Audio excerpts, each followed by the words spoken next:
वृश्चिक साहस, विजय और हिम्मत का महीना अप्रैल 2026।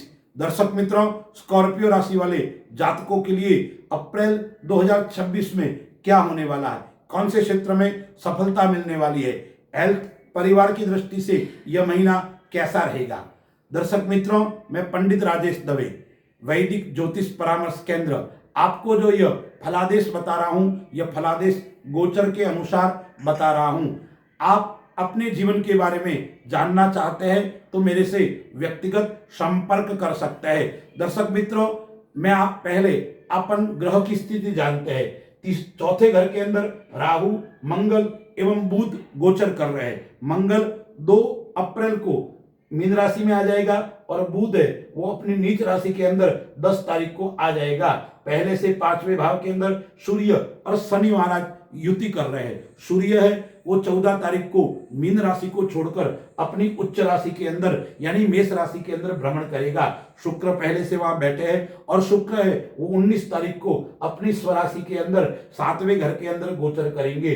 देवगुरु बृहस्पति अष्टम भाव में गोचर कर रहे हैं और केतु दशम भाव में गोचर कर रहे हैं। यह ग्रहों की स्थिति है। तो क्या क्या होने वाला है, पहले मैं आपको कुछ तारीखें बता रहा हूं। ये तारीखें चाहे तो आप नोट कर सकते हैं। इन तारीखों में आपका गुस्सा बढ़ेगा, आपका वाणी का परिवर्तन अलग हो जाएगा और आपके स्वभाव के अंदर कई प्रकार के उथल पुथल देखने को मिलेंगे।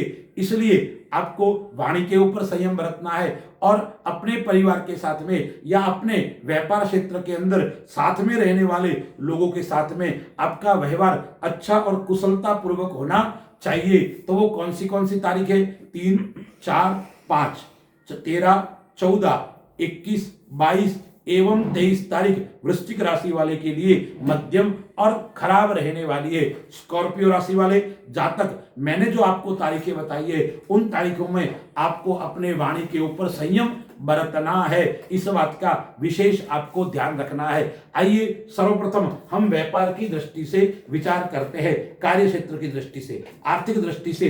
10वें घर के अंदर केतु गोचर कर रहा है, वहां पे राहु, बुध और मंगल की युति है। इसलिए व्यापार की दृष्टि से यह समय आपको अच्छा रहने वाला है, प्रगति को देने वाला रहेगा। यदि आप सरकार की नौकरी के अंदर कार्यरत है या प्राइवेट क्षेत्र के अंदर आप जॉब करते हैं तो आपको उच्च पद की प्राप्ति हो सकती है। प्रमोशन का योग आ रहा है, या तो आर्थिक लाभ होगा या आपका प्रमोशन होगा, वो भी आपके अनुकूल होने वाला है और आप उससे संतुष्ट रहने वाले हैं।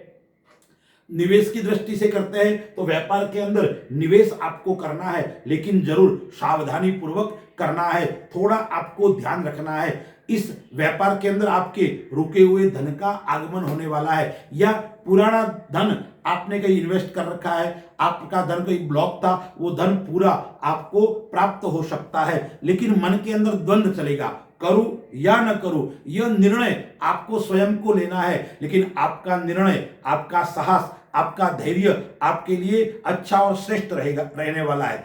आकस्मिक परिवर्तन होने वाला है, आपने सोचा नहीं होगा इस प्रकार का परिवर्तन इस माह आपको देखने को मिल सकता है। अब केतु बैठा हुआ है, इसलिए आपको निवेश सावधानी पूर्वक करना है। 8वें भाव के अंदर गुरु गोचर कर रहा है, 6ठे भाव के अंदर सूर्य, और क्या होगा, सूर्य साथ में शुक्र भी आ जाएगा। तो वो सूर्य और शुक्र है वो शत्रु के ऊपर विजय को प्राप्त कराने वाला है। शत्रु आपसे परास्त होंगे और जब सूर्य उच्च का हो जाएगा तो क्या क्या लाभ होगा, आप जिस काम के पीछे लगे हैं वो काम आपका परिपूर्ण होगा, आप काम करके ही छोड़ोगे, यानी आपके लक्ष्य की प्राप्ति होने वाली है। अब हम विचार करते हैं आर्थिक दृष्टि से।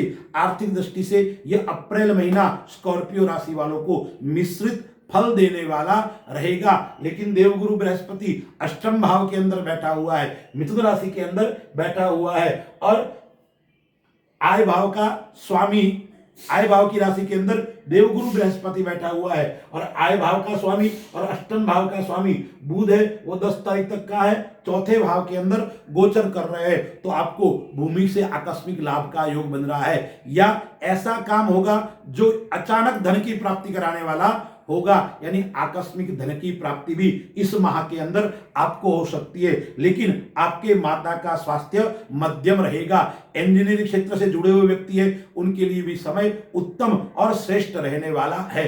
अब आइए हम परिवार की दृष्टि से देखते हैं। तो परिवार की दृष्टि से संतान भाव से आपका मध्यम है। संतान भाव से आपको चिंता जरूर देखने को मिलेगी। 19 तारीख तक आपके परिवार में कलह की स्थिति उत्पन्न हो सकती है। जैसे ही शुक्र आपका कहाँ आ जाएगा, 7वें भाव के अंदर आ जाएगा, तो 19 तारीख के बाद में आपको परिवार से अच्छा और श्रेष्ठ फल मिलने वाला है। आप अपने जीवन साथी के नाम से काम करते हो या जीवन साथी के साथ में आप समय व्यतीत करोगे, जितना अच्छा आपके लिए रहेगा। 19 तारीख के बाद में यात्रा का योग भी बन रहा है। 19 तारीख के बाद में आपकी संतान की चिंता थोड़ी कम हो सकती है। संतान के विवाह का योग भी रह सकता है। परिवार के अंदर कलह की स्थिति उत्पन्न 19 तारीख से पहले होगी, क्योंकि राहु जो बैठा हुआ है वो राहु क्या करवा रहा है, 4थे भाव के अंदर बैठा है। तो संपत्ति को लेकर परिवार के अंदर विवाद जरूर हो सकता है। काका, मामा या दादा, परदादा ऐसे लोगों के साथ में आपका विवाद किसको लेकर,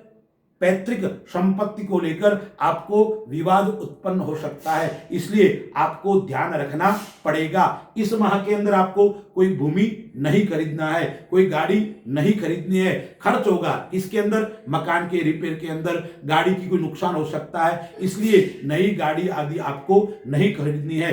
अब हम विचार करते हैं विद्यार्थियों के लिए। विद्यार्थियों के लिए 14 तारीख के बाद में लाभ होने वाला है। 14 तारीख तक इतना लाभ नहीं है। 14 तारीख के बाद में आप जो चाहोगे वो हो सकता है। आप जिस क्षेत्र में जाना चाहते हो उस क्षेत्र के अंदर आपको लाभ की प्राप्ति होने वाली है। अब हम हेल्थ की दृष्टि से देखते हैं। तो हेल्थ की दृष्टि से यह महीना वृश्चिक राशि वालों के लिए इतना श्रेष्ठ नहीं कह सकता हूं। पुरानी बीमारी उत्पन्न हो सकती है। इसके अंदर पेट संबंधी समस्या आपको परेशान कर सकती है। गैस, एसिडिटी या हृदय रोग आपको परेशान कर सकता है। इसलिए वृश्चिक राशि वालों को प्रातःकाल उठते ही क्या करना है, योग और प्राणायाम के ऊपर आपको विशेष ध्यान देना है। और सुबह आपकी दिनचर्या सही होनी चाहिए। सुबह प्रातःकाल में भ्रमण करना, सूर्योदय से पूर्व उठना, स्नान करने के बाद में भगवान सूर्य देव की पूजन करना करोगे तो आपको विशेष स्वास्थ्य के अंदर लाभ होगा। लेकिन आपका यह महीना साहस की दृष्टि से अच्छा रहेगा, विजय को देने वाला रहेगा। लेकिन आपको संयम बरतना पड़ेगा। जितना आप धैर्यता रखोगे, जितना संयम रखोगे और जितनी हिम्मत रखोगे, इतना आप आगे बढ़ेंगे। आपको किसी के बातों में नहीं आना है।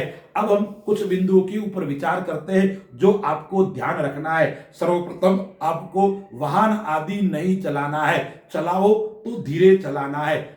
और एक बात का आपको ध्यान रखना है, मेहनती काम आपको नहीं करना है, ज्यादा वजन उठाना नहीं है, अन्यथा कमर के अंदर आपको कोई परेशानी का सामना करना पड़ सकता है। और एक बात का आपको और ध्यान रखना है, कानून संबंधी से व्यवस्था से आपको दूर रहना है। कोर्ट, पुलिस, न्याय व्यवस्था से, यानी किसी की गवाही आपको नहीं देनी है, अन्यथा आप कोर्ट कचहरी के विवाद के अंदर फंस सकते हो। इस बात का आपको विशेष ध्यान रखना है। और एक बात का ध्यान आपको और रखना है, इस माह के अंदर ना आपको ऋण किसी से लेना है और न ऋण किसी को देना है। उस बात का आपको विशेष ध्यान रखना है। और राजनीति क्षेत्र से जुड़े हुए हैं उनके लिए यह समय मध्यम रहने वाला है। आपके ऊपर कलंक लग सकता है, आपके ऊपर कोई आरोप लग सकता है, इसलिए राजनीति क्षेत्र से जुड़े हुए व्यक्तियों के लिए यह समय अच्छा नहीं है। लेकिन मेडिकल क्षेत्र से जुड़े हुए व्यक्तियों के लिए समय